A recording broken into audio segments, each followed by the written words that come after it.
All right, guys. Well, welcome back to 1908. We have the Browns against the Highlanders. St. Louis was leading the league for a time. Currently, as you can see, they are a game behind Cleveland.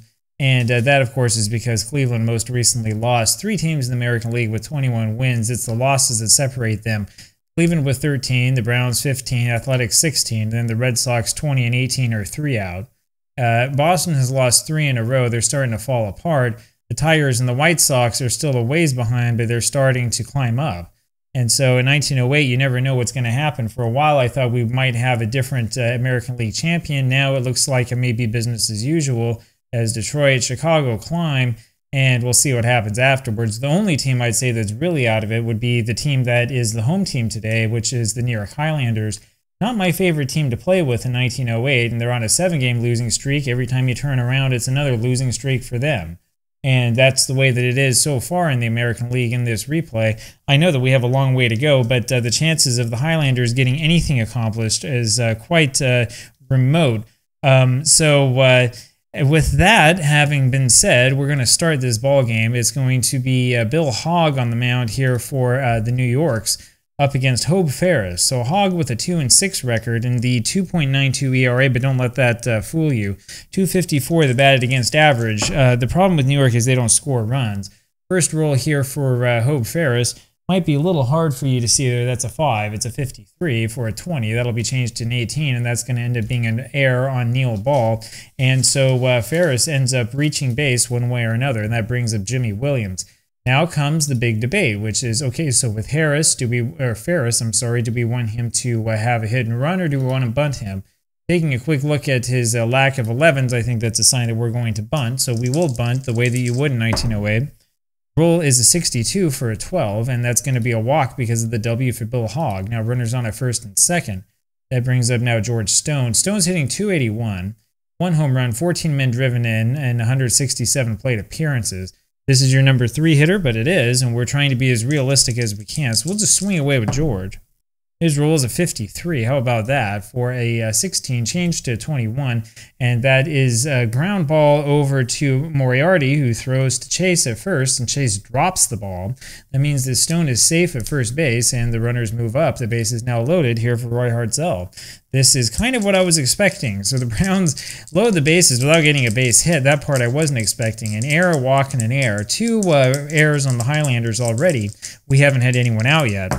The roll here for Hartzell is a 62 for a 12, and that will be a ground ball over to the shortstop, Ball, who flips over to Niles for 1. He throws over to Chase for the twin killing, and a run scores. No need to pull the infield in now since it's the top of the first inning. That'll bring up Al Schweitzer, and we'll see what Al can do. This is the big question here, which is, there are 2 men out, so we won't bunt. If there was 1 out, we might. Schweitzer's roll is a 32 for a 26. That's going to be a simple ground ball over to Niles, who throws to first for the out. And that does it. We go now to the bottom of the first inning after that long top of the first. I bet you weren't expecting an NP3 game to take that long for just the first inning, and there was no hits. This will be Harry Niles, and he will be facing none other than the legendary Rube Waddell. Waddell with a 5-5 record, 2.51 ERA, and a 2.29 batted against average. The first roll is a 22 for an 8. That'll be a ground ball to Hartzell. He fields it and throws to first, 1 away. Waddell will, the fact that he's starting today will make those of you who are traditionalists and who are replay purists really upset with me, and I'll explain why in a second. Up is wee Willie Keeler. Keeler's hitting 279. Waddell, as I said, the 5-5 record, 2.50 ERA, but he's pitching a little bit better than that would indicate. The roll's a 43 for a 29, and that'll be a strikeout, and Rube gets his first, number 54 this season. 2 away, and here's Charlie Hemphill. So this is May 26, 1908. Technically speaking, at this time, Rube Waddell was not on the St. Louis Browns roster. Roll 16 for a 28. That'll be a ground ball over to Hartzell, and he fields that and throws to first. And we'll go just like that to the top of the second inning. It'll be Tom Jones leading this off for the Browns. So we'll tell you more about Waddell in a second. Here comes Jones hitting 6th.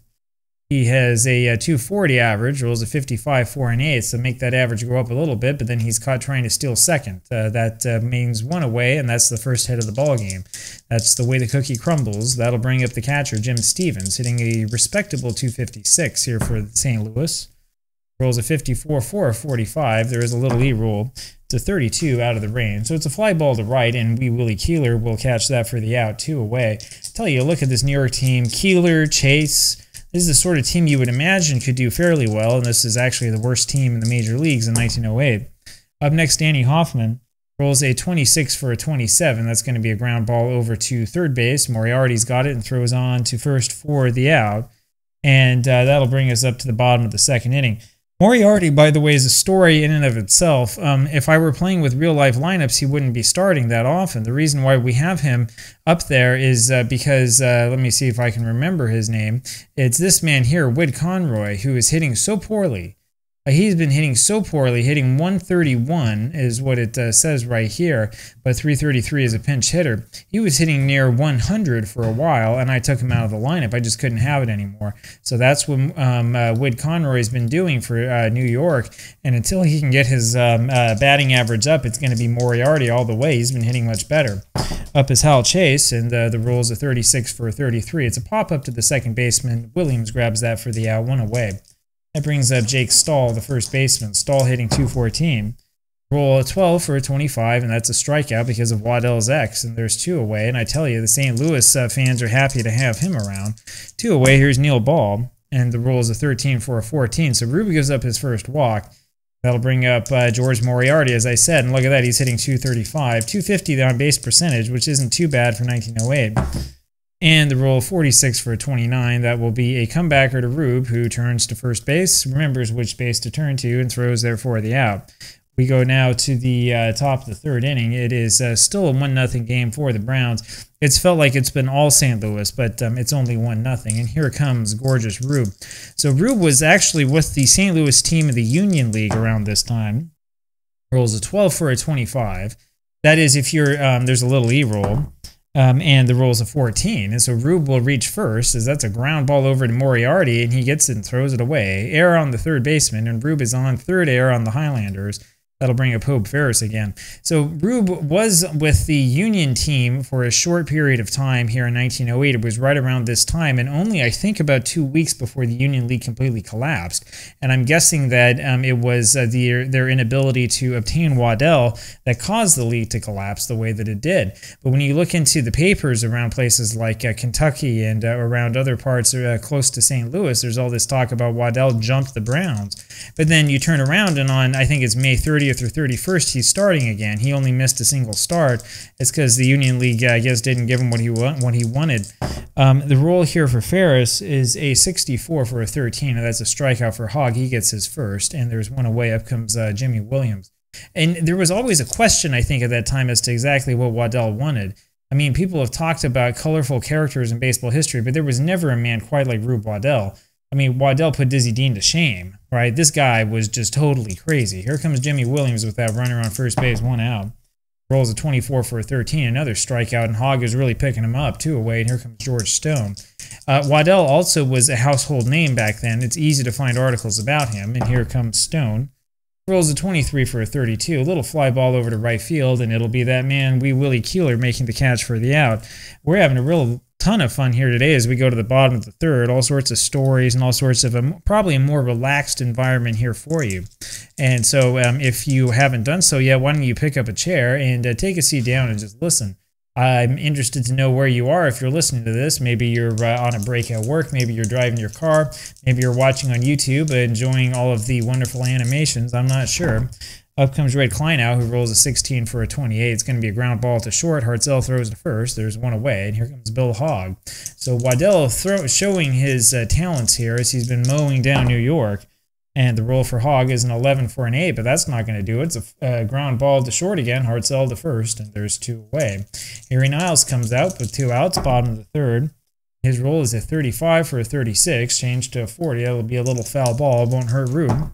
Doesn't have a W. Next roll is a 32 for a 26. Ground ball to second. Williams fields and throws to first. And that will do it there for the New York Highlanders.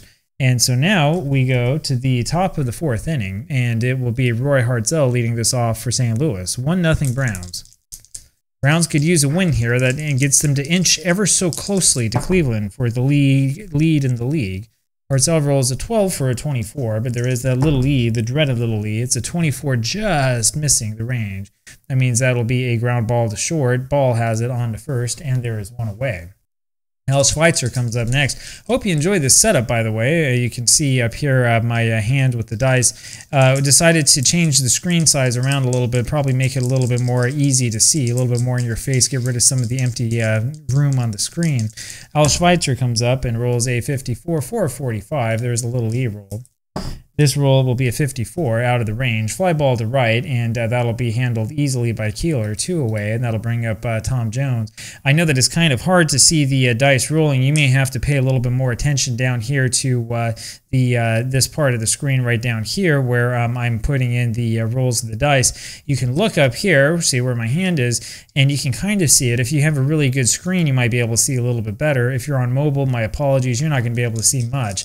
Of course, I'm guessing you're probably not watching this to watch dice roll, but maybe you are. I don't know. Here comes Tom Jones. Tom rolls a 56 for a 32, and that'll be a fly ball to right. Keeler's got that one. So Wee Willie Keeler getting a bunch of putouts here for himself. We go to the bottom of the 4th inning, and that'll bring up, guess who? Wee Willie Keeler. Keeler hitting 277. He's struck out once today. 355 the on-base percentage, and a woeful 292 slugging percentage. Woeful by modern standards.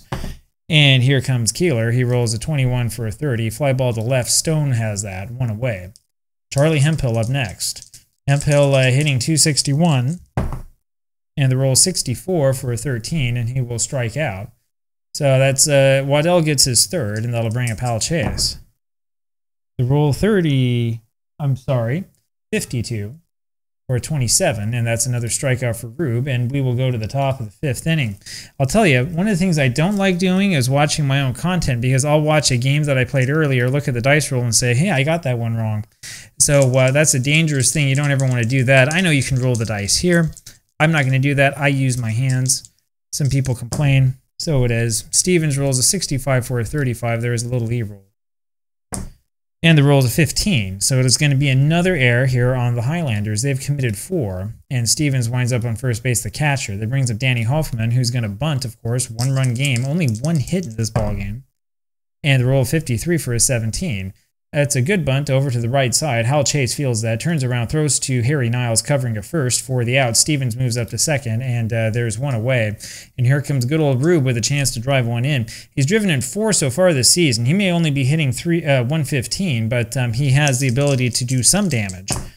And in 1908, if you're hitting anything, you're hitting something. Waddell rolls a 65 for a 35, and that'll be a walk. And so Hogg loses him. That brings up Hobe Ferris. Ferris is hitting only 317. 0 for 2 today, reached on an error, however, at the beginning and scored the only run. Remember that first inning? There was no base hits in that inning, and there were 2 errors and a walk. And the Browns managed to score a run on a double play. Here comes Ferris, and he rolls a 62 for a 12, and that's another walk. And so Bill Hogg now has given up 3 walks, and that will bring up Jimmy Williams, and now that infield will come in. Only 1 out. Up comes Williams. New York praying for a double play. Williams hitting 250. He's driven in 10, and this is a golden opportunity to add to that lead. So we'll see if it happens. So Hogg gets to the wind in the stretch, and he turns and twirls, and down go the dice, and the roll's a 24 for a 13, and Jimmy Williams strikes out. Bill has picked up his 3rd. That means there's 2 away, and here comes George Stone. Infield moves back with 2 men out. Runners on all bases, no place to put them. And Stone's roll is a 54 for a 45. That'll be a fly ball deep to right, but Keeler is there, and the smooth-gloved Keeler makes the catch for the out. We go now to the bottom of the 5th inning, and this is a close ball game, believe it or not. It's going to be Jake Stahl leading this off for the Highlanders, and Stahl rolls a 12 for a 25. It's another strikeout. Waddell has picked up 5. So I was talking about Waddell earlier and about him being on the St. Louis Unions theoretically around this time, which brings up the big question. If I start him now, is this realistic or not? Am I breaking the rules? Should he be off the roster? It's kind of hard. You can trace some, you can find some traces of this supposed transaction, but not much, and not much that's very certain. You have to ask yourself how much evidence you need to say for certain that he was off the roster, because he comes back really quickly. Neil Ball now rolls a 61 for a 30. It's a fly ball to left, and Stone has it. There's 2 away, and that'll bring up George Moriarty. Moriarty hitting again 231, 0 for 1 today. And his roll 56 for a 34. That'll be a pop-up on the left side of the infield. Hartzell there for the catch, for the out. And we go now to the top of the 6th inning. And it will bring up Roy Hartzell. 1-0 game in favor of St. Louis. Browns have left 5 men stranded, and they've been gifted 4 errors by the Highlanders. Now you know I don't like playing with the Highlanders. Here comes Hartzell. He rolls a 14-4-43. There is a little E roll, and maybe it'll be number 5. I don't know. And it is. Roll is 21. That'll be an error on the third baseman, Moriarty, his second of the game. Again, he grabs the ball, tries to throw the first, and doesn't even come close. I tell you what, that 3 rating he has is kind of an indication of a lack of fielding ability. That will bring up Al Schweitzer here for the Browns. He's hitting only 176, but he's only been up 17 times, and he's going to bunt, so this won't be another at-bat for him. Remember, we're counting plate appearances here, but those are technicalities. And his roll is a 13 for a 14, so he'll take the walk. One of the funny things about the APBA boards is you can still walk if you roll a 14 when you're bunting. That brings up Tom Jones. And I think we're going to bunt with Jones as well. He's 1 for 2 with the only hit of this ball game. He was then caught stealing. So we'll have him sacrifice himself. Rolls a 56 for 32. An excellent roll, by the way. It's a bunt to the left side. Moriarty fields it. He throws to Niles covering at first, and he makes the throw this time. Runners move up, and there's one away with runners on at second and third. That brings up Jim Stevens. And this is the same question that we had yesterday, which is, what do you do? Do you pitch to him or not?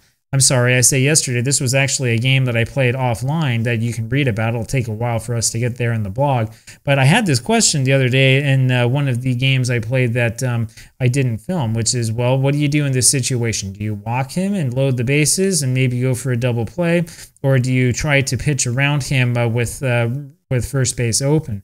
Now, there's no pitch around feature here in Skeetersoft, so what we're going to do with Stevens is we are going to walk him.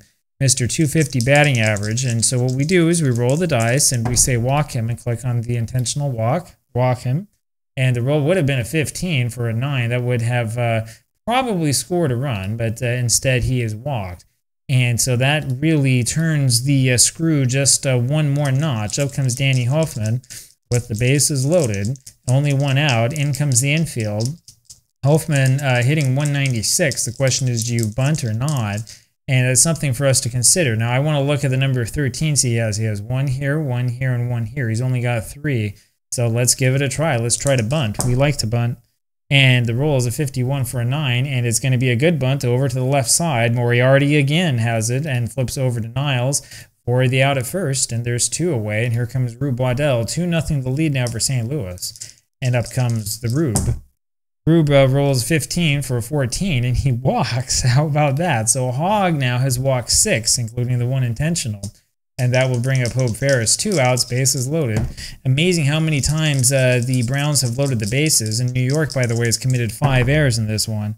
Roll here 23 for a 32. That's a fly ball deep to right, and it's Wee Willie Keeler, who's the vacuum cleaner, who makes the catch for the out. We will go now to the bottom of the 6th inning. It is still a 2-0 lead. It's now a 2-0 lead for the Browns, and that'll bring up Red Kleinow. So that's the question about Waddell, which is, am I breaking the unwritten rules by starting him here? Is it a problem? And the roll is a 62 for a 12 for Kleinow. There is a little E roll, and let's see if the Browns join the E column. The roll is a 36, which is out of the range, and so that'll be a little ground ball over to first. Jones grabs it and goes to the bag. There's 1 away. Bill Hogg up there, the opposing pitcher now. And Hogg rolls a 14 for a 43, and there's another little E roll. You can tell with the dead ball era seasons, those little E rolls will make you a little bit tired. The roll's a 35, and it's a fly ball to left. Stone has it for the out, 2 away. Up again is Harry Niles, who's 0 for 2. Niles rolls a 31, that'll be a 9, and there's the first hit of the game. So the Waddell magic spell is broken. Niles gets a single, but is then caught trying to steal, and that will end the inning. And so we go to the top of the 7th inning. It is a 2-0 lead here for St. Louis, and up comes Jimmy Williams. Both pitchers throwing 1-hitters. Up comes Williams, who's 0 for 2, but he walked once.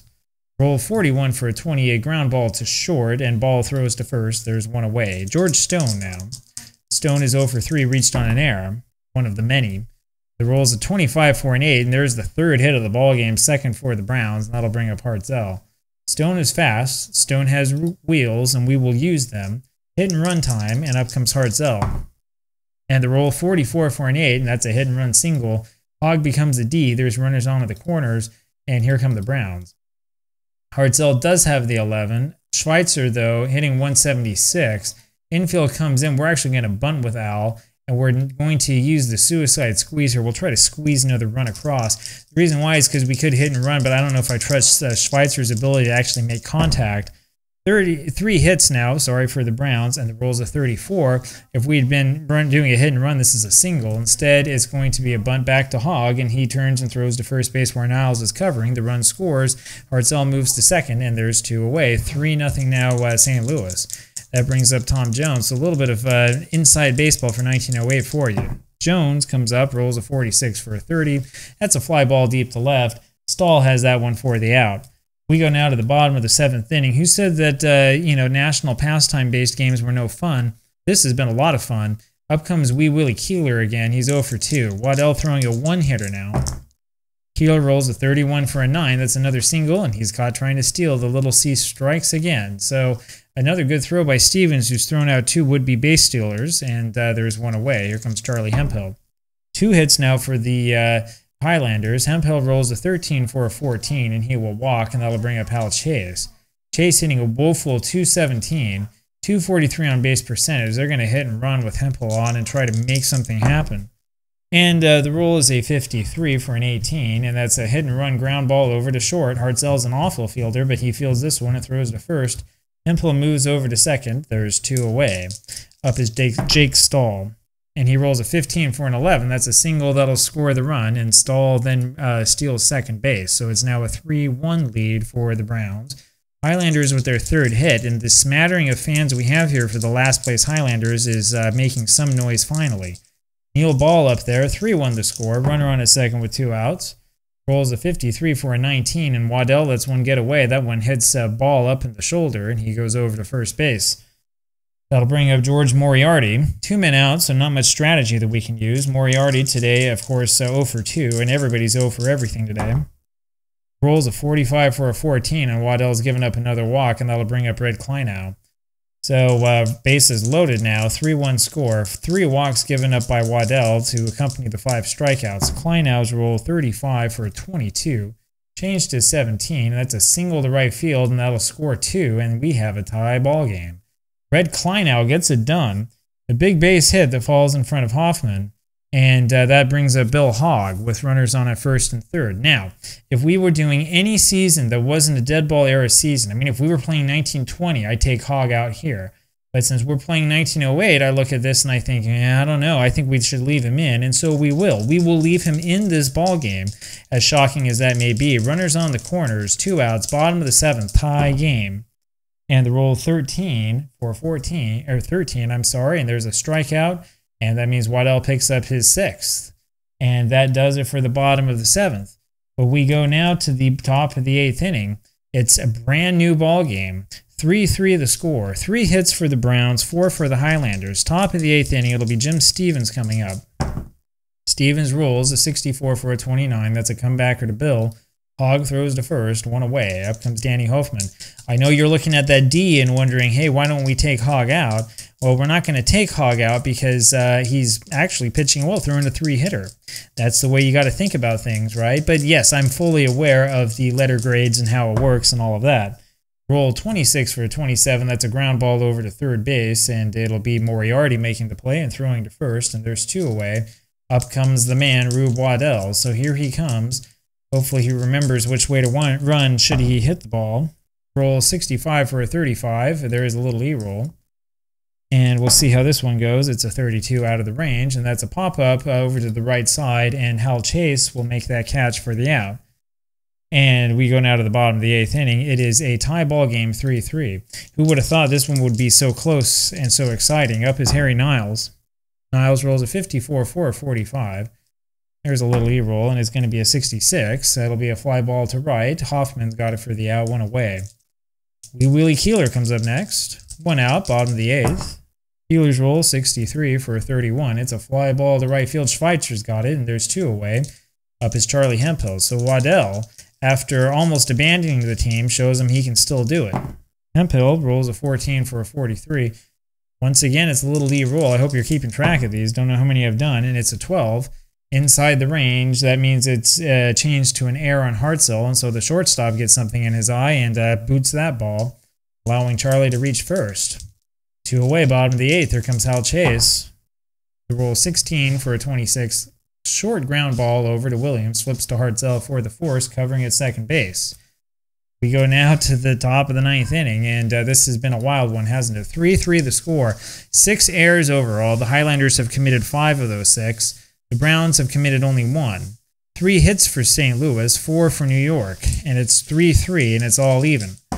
Hope Ferris comes up, rolls a 64 for a 13. He'll strike out. Hogg, despite his problems, including those 6 walks, has now struck out 4. 1 away, and here comes Jimmy Williams. And the roll 52 for a 27. Ground ball to the left side. Moriarty fields it, throws to first, and there's 2 away. Up comes George Stone. Stone's roll 32 for a 26. That'll be a little grounder over to second, and Niles has it. He throws to first base for the out. And we go to the bottom of the 9th inning. Here comes Jake Stahl for New York. Stahl, 1 for 3 today, rolls a 63 for a 31. It's a fly ball to center. Schweitzer's got that, and there's 1 gone. Up comes Neil Ball. And he rolls a 33 for an 8, but that's a ground ball over to short. Hartzell has it and throws to first. There's 2 away. Here comes George Moriarty. Moriarty today 0 for 2 with a walk. His roll 22 for an 8, but again, it doesn't do much. It's a fly ball to center. Schweitzer's got that for the out, and we are going to extra innings. How about that? Roy Hartzell leads this off in the top of the 10th inning. Hartzell today 1 for 4. Hit into that double play at the beginning of the game that scored the first run. Reached a board on an error, and also got a single. That was the only hit he has. So it's been a wild one for Roy. The roll is a 41 for a 28. It's a little ground ball to short. Ball fields that, throws to first, and there's 1 away. Al Schweitzer up now. Schweitzer's 0 for 2, walked and bunted once. His roll 33 for a 7, and that's going to be a single to right off of Hogg. When was the last time Hogg gave up a base hit? I think that was maybe in the 7th. And this is why I say you can't trust those D ratings. That'll bring up Tom Jones. Schweitzer does have an 11, so the Browns are going to be off and running here trying to make it happen. And the roll is a 45 for a 14. Schweitzer's safe stealing. That's why you look for that 11. So Jones now with a runner in scoring position. And there's not much that New York can do to prevent this from happening. 4 hits for the Browns, 4 for the Highlanders. Roll is a 26 for a 27. Ground ball over to third. Moriarty makes the play again, throws to first, and there's 2 men out. And here comes Jim Stevens with the runner in scoring position. And his roll, look at that. That's an 11 for a 0. This is going to give the Browns the lead. Next roll is a 52 for an 8, so it's a single over second base, and that scores the run, and it's a 4-3 ball game. Bad luck for Bill Hogg. Gives up only 5 hits but 4 runs because of those 5 errors. 4-3 lead for the Browns, and the fans are filing out of this one. Danny Hoffman rolls a 41 for a 28. It's a ground ball over to Ball, and he makes the play and throws over to first for the out, and that brings us to the bottom of the 10th inning. So I'm not sure how exciting it is to watch the 1908 Highlanders try to play one of these, because I don't think they're going to be able to score, but I might be wrong. Red Kleinow leads this off. Kleinow today is 1 for 3. He has 1 of the 4 hits that New York has, and his roll is a 26 for a 27. That's a strikeout. Number 7 for Waddell, who's still strong. 1 away. Hogg is not going to hit for himself. Do we put in Conroy? Do we put in Blair? Do we put in Sweeney? I think Witt comes in. So we put Witt Conroy on. Like I said, Witt Conroy hitting 131, 161 on base percentage. I wonder why I'm not starting this guy. Not that much better of a third baseman than Moriarty. A 4 is not that much better than a 3. His roll, 26 for a 27, and he strikes out. 2 away, and that'll bring up Harry Niles. 8 strikeouts now for Rube Waddell, and here comes Niles. Niles' roll is 62 for a 12. Ground ball to first. Jones fields that one and goes to the bag himself, and that does it. So the Rube Waddell show here is over. Waddell now goes to 6-5, and I bet the Browns are happy that I decided to let him pitch instead of keeping him off the roster for a indefinite and undefined time. So Waddell gets the win. The Browns go to 22-15, Highlanders 10-27, and that's the way the dice roll. And I hope you enjoyed that one. This was kind of an unusual type game. A lot of fun to play, and lots of extra inning excitement. I'll see you again with another one tomorrow. Can't promise it'll go extras, but we'll give it a try. Talk to you then. Bye-bye.